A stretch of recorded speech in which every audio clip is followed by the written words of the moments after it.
नमस्कार, आप देख रहे हैं दूरदर्शन किसान मंडी खबर में आपका स्वागत है। मैं हूं अदिति शर्मा। बुलेटिन में आज धान की ही बात होगी। जानेंगे कैसी रही धान की बुआई, न्यूनतम समर्थन मूल्य का क्या रहा असर और क्या रहा सरकारी खरीद का हाल। लेकिन सबसे पहले आइए नजर डालते हैं सुर्खियों पर। धान की बुआई ने साल तोड़े सारे रिकॉर्ड। 4 करोड़ हेक्टेयर से भी अधिक जमीन पर बोई गई फसल। बढ़े समर्थन मूल्य से धान के प्रति किसान हुए प्रेरित।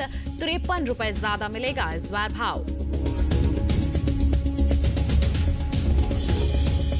रिकॉर्ड सरकारी खरीद ने भी बढ़ाया किसानों का हौसला। विदेशों में भारतीय चावल की मांग में इजाफा।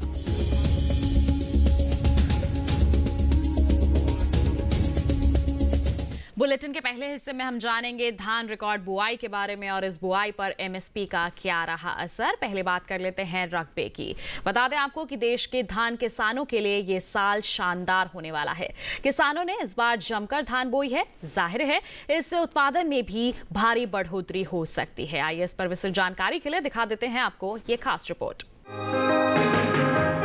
देश के धान किसानों के लिए साल 2020 कमाई भरा साल साबित हो सकता है। किसानों की आय बढ़ाने के लिए सरकार ने इस साल धान के समर्थन मूल्य में बढ़ोतरी की है और उसे देखते हुए इस साल किसानों ने धान की बम्पर खेती की है। ऊपर से मौसम भी इस साल मेहरबान रहा, जिस वजह से किसानों की लगाई धान की खेती से इस साल ज्यादा उपज मिलने की उम्मीद है।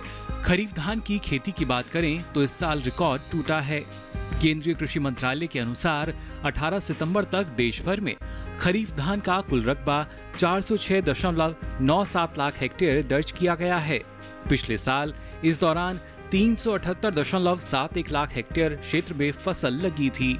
धान का रकबा बढ़ा हुआ है और ऊपर से इस साल मौसम धान की फसल के अनुकूल रहा है, यानी किसान ने जो फसल लगाई है उससे अधिक पैदावार की उम्मीद बढ़ चुकी है। साथ ही बढ़ा हुआ समर्थन मूल्य तो किसानों को पहले ही लाभ पहुंचा चुका है और उपज बढ़ने पर किसानों के लिए सोने पर सुहागा साबित हो सकता है।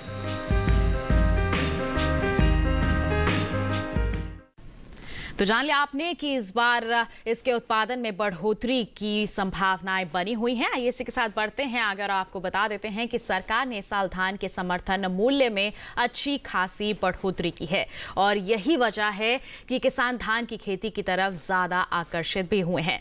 इस साल धान की सरकारी खरीद पर किसानों को 53 रुपए ज्यादा भाव मिलेगा। इससे किस तरह का फायदा हमारे किसानों को मिलेगा, आइए जानने के लिए आपको दिखा देते हैं ये खास रिपोर्ट। इस साल खरीफ धान की खेती से पहले सरकार ने धान के समर्थन मूल्य में बढ़ोतरी की घोषणा की थी। बढ़ा हुआ समर्थन मूल्य देख किसानों का रुझान धान की खेती की तरफ ज्यादा बढ़ा और यही वजह है कि इस साल धान का रकबा बढ़ा है।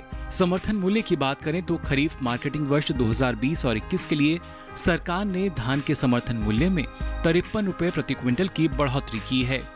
सामान्य धान का समर्थन मूल्य बढ़ाकर 1,868 रुपए प्रति क्विंटल किया गया है और ए ग्रेड धान का समर्थन मूल्य बढ़ाकर 1,888 रुपए प्रति क्विंटल किया गया है। बढ़े हुए समर्थन मूल्य ने किसानों को धान की खेती के लिए प्रेरित किया है और यही वजह है कि इस साल इसका रकबा बढ़ा है।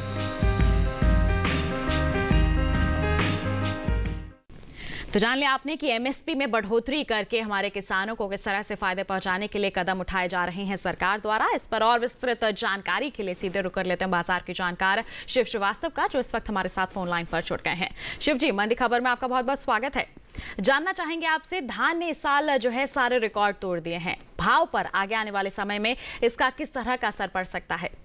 जहाँ तक धान की बात है, बिल्कुल ये बात सही है कि इस साल हमने देखा है कि सारे रिकॉर्ड तोड़े हैं। उत्पादन से लेकर अगर निर्यात की बात की जाए तो जबरदस्त बढ़ोतरी देखने को मिली है। एक तरफ जहाँ उत्पादन अनुमान अधिक है, इस बार अगर बुआई की रकबे की बात की जाए तो वो भी पिछले साल की तुलना में अधिक है।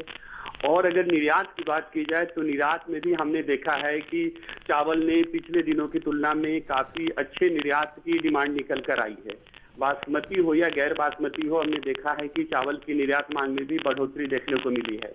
हालांकि कोरोना काल के कारण निर्यात में कुछ बाधाएं जरूर पड़ी हैं, लेकिन उसके बाद हमने देखा है कि मांग अच्छी निकल कर आ रही है। जी, इसके साथ ही इस बार इसके एमएसपी में भी बढ़ोतरी की गई है। ऐसे में हमारे किसानों को एमएसपी से किस तरह के लाभ मिल सकते हैं? क्या मायने हैं एमएसपी के हमारे किसानों के लिए? जहां तक एमएसपी की बात की जाए तो बिल्कुल किसानों के लिए फायदेमंद इस तरह से होता है कि सबसे पहली बात है, सरकार ने बढ़ी हुई एमएसपी की जो घोषणा की है उससे कम पे किसान माल नहीं बेचते हैं। एक उन्हें अपनी फसल का कम से कम एक निश्चित मूल्य प्राप्त होता है, और अगर कहीं भी किसान को उससे कम रेट में बेचना पड़ रहा है तो उसके लिए वो बाध्य नहीं है, बल्कि एमएसपी में सरकार खुद किसानों से अनाज खरीदती है जिसका भंडारण करती है। बढ़ी हुई एमएसपी से किसानों को निश्चित रूप से फायदा होगा और उन्हें मजबूरी में अपनी फसल को घटे हुए दामों पर बेचना नहीं होगा। तो बिल्कुल हमारे किसानों को ज़्यादा से ज़्यादा लाभ मिल सके, इसके लिए सरकार द्वारा सही समय पर कदम उठाए जा रहे हैं और एमएसपी में बढ़ोतरी भी एक ऐसा ही महत्वपूर्ण कदम है। इसके साथ शिव जी आप बने रहिए, आगे भी हम आपसे तमाम जानकारियां धान के संबंध में लेते रहेंगे। इसके साथ बुलेटिन में वक्त चला है एक छोटी सी ब्रेक का। ब्रेक के उस पार भी धान पर विशेष प्रस्तुति जारी रहेगी। आप बने रहिए दूरदर्शन किसान पर और देखते रहिए मंडी खबर।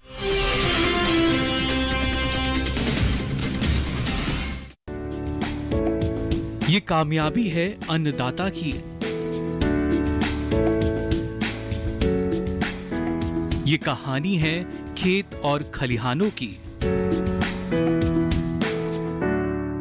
कैसे करें अपने पशुओं की देखभाल,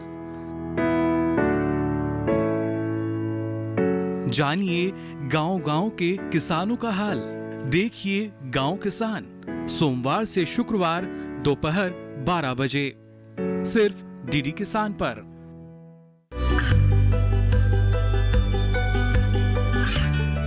गांवों और पिछड़े क्षेत्रों में सरकारी योजनाओं की जानकारी पहुंचा। देश में कौशल और क्षमता विकास कर ग्रामीणों को सामाजिक बदलाव और विकास से जोड़ने की दूरदर्शन किसान की पहल चौपाल चर्चा देखें सोमवार से शुक्रवार सुबह 9 बजे।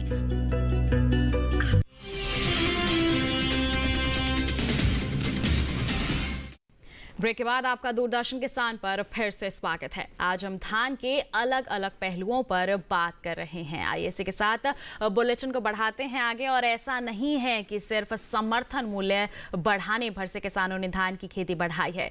सरकार ने किसानों से समर्थन मूल्य पर धान की रिकॉर्ड खरीद भी की है। इससे किसानों को सरकार के ऊपर भरोसा बढ़ा है और साथ ही सरकार बढ़े हुए समर्थन मूल्य पर उनसे धान खरीदेगी। आइए इस पर और जानकारी के लिए देख लेते हैं ये खास रिपोर्ट। सिर्फ समर्थन मूल्य बढ़ाने भर से किसानों ने धान की खेती नहीं बढ़ाई है।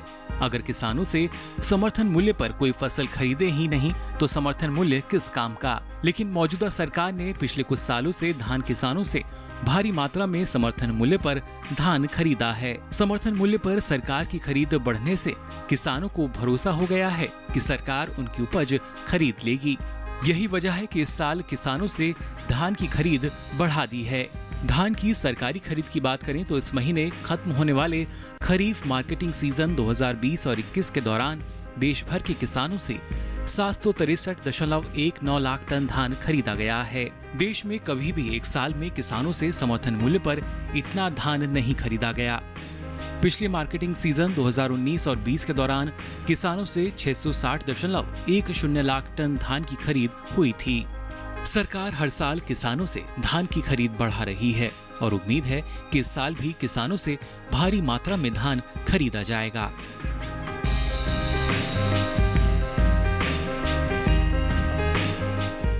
तो हमारी सरकार द्वारा अच्छे स्तर पर यहाँ पर धान की खरीदारी की जा रही है। आइए इसी के साथ बढ़ते हैं आगे और बता दें आपको कि धान एक ऐसी फसल है जिसकी खेती लगभग पूरे देश में होती है और सरकारी एजेंसियां भी देश के 20 से ज्यादा राज्यों में किसानों से धान खरीदती हैं। ऐसे में समर्थन मूल्य बढ़ने का लाभ देश के अधिकतर धान किसानों तक पहुंचेगा। आइए आपको दिखा दें ये खास रिपोर्ट और देखें हमारे किसान किस तरह से इससे लाभान्वित हो रहे हैं। देश में चावल सबसे ज्यादा पैदा होने वाला अनाज है और इसके लिए लगभग देश के हर राज्य में धान की खेती होती है। किसानों को सरकारी भाव का लाभ मिल सके, ऐसे में देश के 20 से ज्यादा राज्यों और केंद्र शासित प्रदेशों में सरकारी एजेंसियां धान की खरीद करती हैं। क्योंकि धान का अधिकतर उत्पादन खरीफ सीजन में ही होता है। ऐसे में आगे जो खरीद होगी वह खरीफ सीजन में धान पैदा करने वाले राज्यों से ही होगी। मार्केटिंग वर्ष 2019 और 20 में अलग अलग राज्यों से हुई धान खरीद पर नजर डालें तो सबसे अधिक पंजाब से 162.33 लाख टन, फिर तेलंगाना से 111.26 लाख टन, आंध्र प्रदेश से 80.53 लाख टन, छत्तीसगढ़ से 73.18 लाख टन और ओडिशा से 70.57 लाख टन, जबकि हरियाणा से 64.23 लाख टन और उत्तर प्रदेश से 56.57 लाख टन धान खरीदा गया। बाकी 144.52 लाख टन धान अन्य राज्यों से खरीदा गया। इस बार सरकार ने धान का जो समर्थन मूल्य बढ़ाया है उसका लाभ धान पैदा करने वाले इन सभी राज्यों को मिलेगा।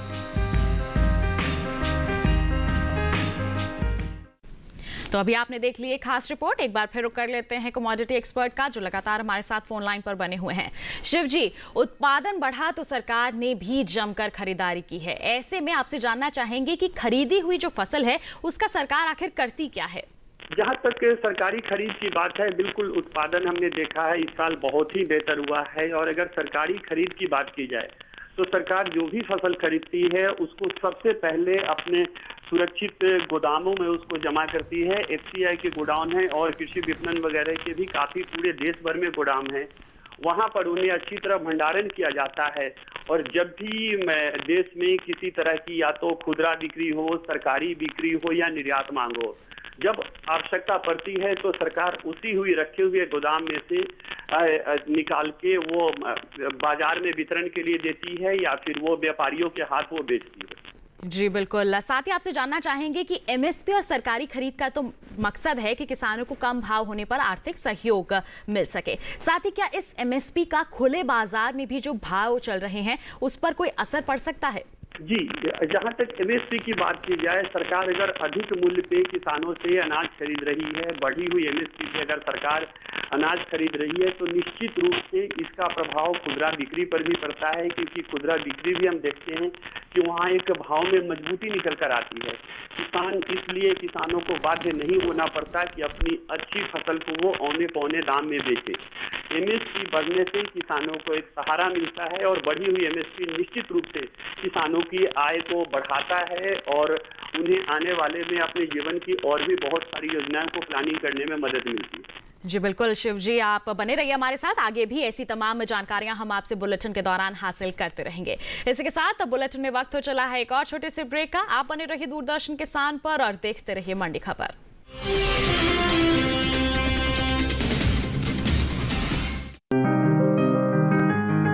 बीमारियों से कैसे बचेगी फसल?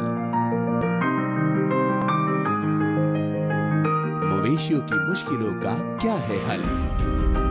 कहां से लाएं बीज, कितनी लगेगी खाद? किसानों के हर फोन का विशेषज्ञ देंगे जवाब। देखिए हेलो किसान लाइव सोमवार से शुक्रवार शाम 6 बजे।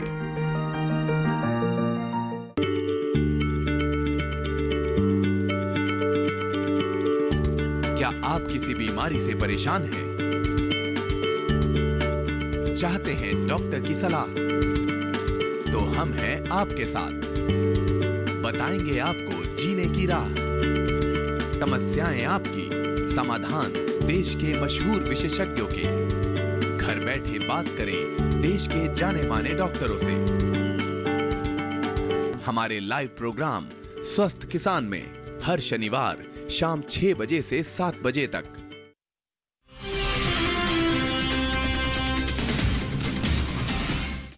ब्रेक के बाद मंडी खबर में आप सभी का फिर से स्वागत है। आज हम बात कर रहे हैं धान के बाजार के बारे में। बता दें आपको कि धान के अधिक समर्थन मूल्य और फसल के लिए अनुकूल मौसम के अलावा एक वजह और है जो धान किसानों के लिए फायदेमंद साबित हो सकती है। विदेशों में भारतीय चावल की मांग में जोरदार बढ़ोतरी हुई है। इससे किसानों के धान की मांग बढ़ सकती है। धान किसानों के लिए इस साल सरकार ने समर्थन मूल्य बढ़ाया है। मौसम ने भी सहयोग दिया और किसानों ने खेती भी बढ़ाई। ये तमाम बातें किसानों के लिए फायदेमंद साबित हो सकती हैं। इनके अलावा भारतीय चावल की विदेशों में बढ़ती मांग से धान किसानों को और फायदा मिल सकता है। विदेशों में चावल की मांग को पूरा करने के लिए किसानों के धान की मांग बढ़ेगी और उन्हें बढ़ा हुआ दाम भी मिल सकता है। विदेशों में भारतीय चावल की मांग की बात करें तो चालू वित्त वर्ष 2020 और 21 के पहले 4 महीने यानी अप्रैल से जुलाई 2020 के दौरान चावल निर्यात 48% से ज्यादा बढ़ा है। वाणिज्य मंत्रालय की संस्था एपिडा के अनुसार इस साल अप्रैल से जुलाई के दौरान देश से 46,79,349 टन चावल का निर्यात हुआ है, जबकि पिछले साल इस दौरान 31,56,393 टन चावल का ही निर्यात हो पाया था। सिर्फ 4 महीने में देश से 46 लाख टन से ज्यादा चावल का एक्सपोर्ट हो चुका है और इस साल आगे भी यही रफ्तार रही तो इस साल चावल निर्यात का नया रिकॉर्ड बन सकता है, जो धान किसानों के लिए अच्छी बात होगी। तो अभी आपने देखी एक खास रिपोर्ट। लगातार हमारे कमोडिटी एक्सपर्ट हमारे साथ फोन लाइन पर बने हुए हैं, एक बार फिर उन्हीं का रुख कर लेते हैं। शिव जी, भारतीय चावल की विदेशों में मांग जो है वो काफी बड़ी है, अभी हमने रिपोर्ट के जरिए जान लिया। ये जो बात है हमारे किसानों के लिए किस तरह फायदेमंद साबित हो सकती है? जी बिल्कुल, जहां तक अगर एमएसपी की बात की जाए, सबसे पहले किसानों को आर्थिक रूप से मदद मिलती है। जो भी उनकी फसल होती है उसका एक बेहतर और आकर्षक मूल्य मिलता है। रही बात दूसरी निर्यात मांग की, तो बिल्कुल विदेशों से हमारे भारतीय चावल की निर्यात काफी अच्छी निकल कर आ रही है। मांग दिनों दिन बढ़ती जा रही है। पहले जहां हम बासमती चावल ही ज्यादा निर्यात होता था, अब हमने देखा है पिछले कुछ सालों से गैर बासमती चावल के निर्यात में भी बढ़ोतरी देखने को मिली है। भारतीय चावल की खुशबू, स्वाद, कुछ ऐसी गुण हैं हम भारतीय चावल में कि विदेश में इसकी डिमांड काफी ज्यादा रहती है और इस बात की पूरी संभावना है कि आने वाले समय में निर्यात मांग में और भी ज्यादा बढ़ोतरी देखने को मिले। जी, तो मांग काफी बड़ी है। ऐसे में आपसे जानना चाहेंगे कि भारतीय चावल की बढ़ती हुई मांग के पीछे आखिर क्या वजह हो सकती है और संभावनाएं लगाई जा रही हैं कि आगे और भी ज्यादा इसमें बढ़ोतरी हो सकती है, तो किस तरह के कारण हैं इसके पीछे? देखिए, जहां तक अगर चावल की बात की जाए, भारत विश्व में एक बहुत ही प्रमुख चावल उत्पादक देशों में है और जैसा मैंने बताया कि इसकी खुशबू, स्वाद, ये सब बेहतरीन है और काफी कुछ ये बाकी अन्य देशों के चावल की तुलना में हमारे भारतीय चावल ज्यादा स्वादिष्ट बनते हैं खाने में। इसलिए हमने देखा है कि विदेशों से इसकी लगातार डिमांड बढ़ती जा रही है। जी, तो बढ़ी हुई निर्यात मांग का फायदा हमारे किसानों को मिल सके, ऐसे में आप हमारे किसानों को कौन से चावल बोने की सलाह देंगे ताकि उनकी फसल भी अंतर्राष्ट्रीय मांग में शामिल हो सके? जी, जहां तक अगर किसानों की बात है, देखिए फसल की सबसे बड़ी बात होती है वो जलवायु, मिट्टी पर वो डिपेंड करती है कि जैसे हर जगह बासमती चावल की बुआई नहीं की जा सकती, बेहतरीन जरूर होता है, उसकी कीमत भी ज्यादा होती है। जिस तरह से हर जगह बासमती चावल की बुआई नहीं की जा सकती, हर भूमि में, हर जलवायु में गैर बासमती चावल की बुआई भी नहीं की जा सकती। लेकिन इतना तय है कि चावल वो बासमती हो या गैर बासमती हो, जहां अपने देश में मांग में बढ़ोतरी देखने को मिली है, वहीं हमने देखा है कि पिछले दिनों गैर बासमती चावल के निर्यात में भी काफी अच्छी बढ़ोतरी देखने को मिली है। किसान या बासमती चावल की, बासमती धान की खेती करें या गैर बासमती धान की, दोनों ही काफी फायदेमंद है, क्योंकि जहां घरेलू मांग में बढ़ोतरी देखने को मिल रही है, वहीं निर्यात मांग में भी अच्छी खासी बढ़ोतरी देखने को मिली है और आने वाले समय में भी बढ़ोतरी कायम रहेगी। जी शिव जी, इतनी महत्वपूर्ण जानकारियों के लिए आपका बहुत बहुत धन्यवाद और हम उम्मीद करते हैं कि हमारे धान के किसानों के लिए ये तमाम जानकारियां जरूर फायदेमंद साबित होंगी। इसी के साथ आज के मंडी खबर में बस इतना ही। उम्मीद है कि किसानों को अपनी उपज का सही भाव लेने में मंडी खबर से जरूर मदद मिल रही होगी। फिलहाल हम आपसे लेते हैं विदा। आप बने रहिए दूरदर्शन किसान पर। नमस्कार।